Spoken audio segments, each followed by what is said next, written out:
जितिन प्रसाद के कांग्रेस पार्टी को अलविदा कहने और भाजपा में शामिल होने के एक दिन बाद सीनियर कांग्रेसी नेता कपिल सिब्बल का एक बहुत ही अहमियत भरा हुआ बयान सामने आया है। कपिल सिब्बल से पूछा गया क्या वो भी पार्टी छोड़कर भाजपा में शामिल होंगे, तो उन्होंने कहा कि ऐसा तो मेरे मरने के बाद ही हो सकता है। लेकिन कपिल सिब्बल ने इसके अलावा एक और बड़ा बयान दिया है। कपिल सिब्बल ने यह कहा है कि पार्टी हाईकमान को अब बात को सुनना ही पड़ेगा। अगर आप इसी तरह से नजरअंदाज करेंगे तो आप बुरे दिन में पड़ जाएंगे, ऐसा कपिल सिब्बल ने कहा है। काबिले गौर है कि कांग्रेस के एक सीनियर नेता जितिन प्रसाद ने कांग्रेस को अलविदा कहकर एक दिन पूर्व ही भाजपा का दामन थाम लिया। अमित शाह ने उनका पार्टी में स्वागत करते हुए कहा कि उनके आने से यूपी में भाजपा को बहुत मजबूती मिलेगी।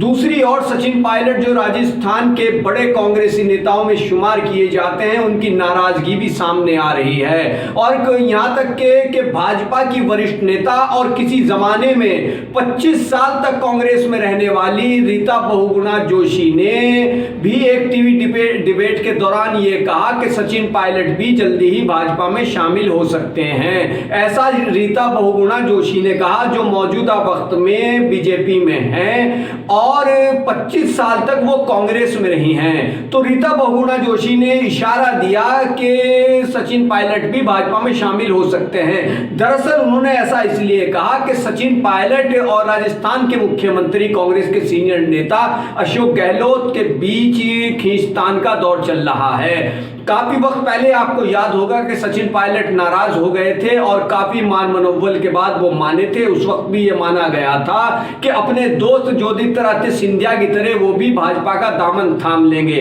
लेकिन ऐसा नहीं हुआ। राहुल गांधी, प्रियंका गांधी की कोशिशों का ये नतीजा निकला कि वो कांग्रेस में ही बने रहे, लेकिन उस दौरान उनसे कुछ वादे किए गए थे। अब सचिन पायलट ने एक बार फिर से मुखर होकर के आवाज बुलंद की है और कहा है कि जो वादे मुझसे किए गए थे उन पर कोई अमल नहीं हुआ है। इतना समय, इतने महीने बीत चुके हैं, लेकिन कोई भी जो मुझसे वादा किया गया था वो पूरा नहीं किया जा सका है। तो इसलिए माना जा रहा है कि सचिन पायलट के तेवर भी काफी तल्ख हैं। हालांकि उनकी ओर से ऐसा कोई ट्वीट या ऐसा कोई इशारा या ऐसा कोई बयान सामने नहीं आया जिससे लगे कि वो भाजपा में जा रहे हैं। लेकिन सियासत में ये चर्चा जोरों पर चल रही है कि सचिन पायलट भी कांग्रेस से नाराज चल रहे हैं और वो कोई और अलग राह इख्तियार कर सकते हैं। जाहिर सी बात है कि जिस तरह से कांग्रेस के कई सीनियर नेता पार्टी को अलविदा कहकर भाजपा में शामिल हो गए,